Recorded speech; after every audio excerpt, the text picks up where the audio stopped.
Hey everybody, it's Avid Gamer, and today we're finally gonna get through the 30th anniversary Alien Loot Crate that I got about a month ago. I finally got to it, and I've compiled some footage today that I'm gonna walk us through some of the crate, as well as kind of go into some of the history of aliens, just because this is such a unique crate. Kind of defined. I told a lot of people my real reason for getting a loot crate would be what this kind of represents. So. A little bit bigger box this time, which is good. The last time's box was pretty small. Content was alright, though. I was a little harsh on it.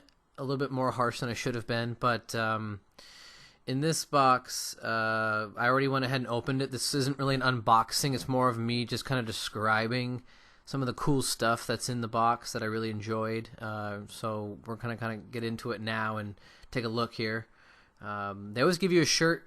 And this one I'm actually wearing as I'm doing this voiceover, so we'll get into that in a minute. But that's the box that can be transformed inside out, and it becomes the M577 APC armored transport, which is kind of cool. This is the alien shirt that the Loot Crate had listed as that's just my size. I'm a medium.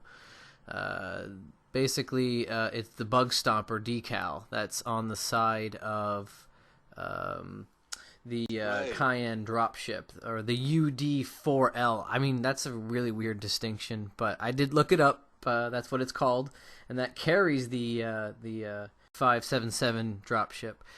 Interesting continuity break here in a second. The Bug Stomper decal is switched. I'm not sure if that's just an incorrect photo or it does actually happen in the film. We'll have to find out. But yeah, it's a great shirt. It's kind of an olive green. We definitely know what happens to the pilot of the dropship, so it worked out well for her with Spunkmeyer. This is a NECA alien egg accessory set. It's pretty cool. There's two face huggers and then supposedly two chest bursters. I haven't opened it. But as you can see, you can use them as kind of like a set dress for your action figure collection. And what's really unique about these ones is they are cage-free and glow in the dark. Cage-free eggs.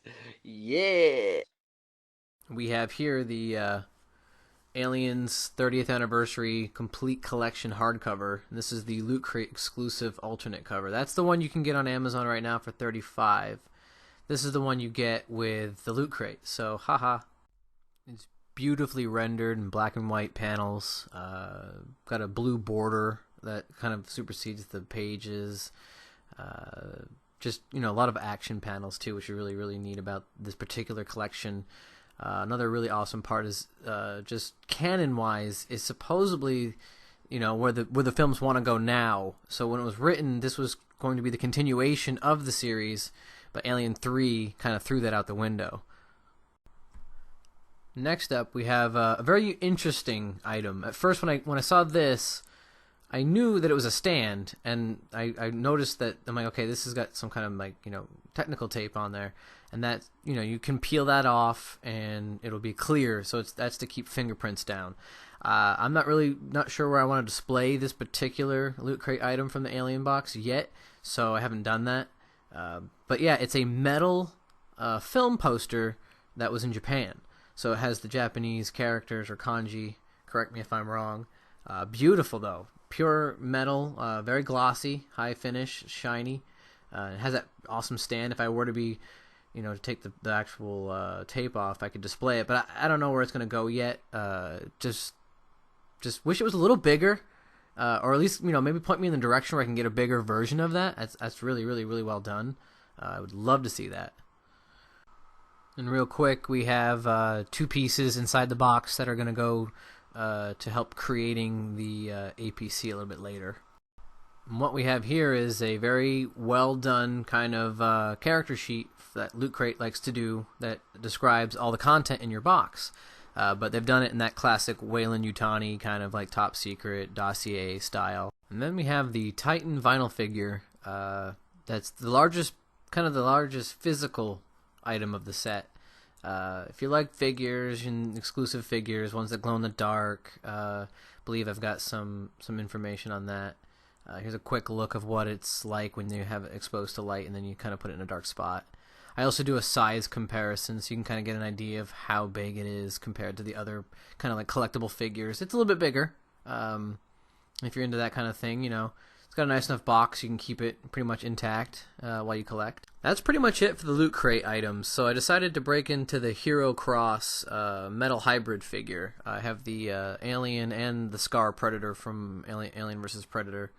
But I just wanted to go over this one real quick just because I was against the size, but it went down in price, and when things become cheaper, you kind of settle.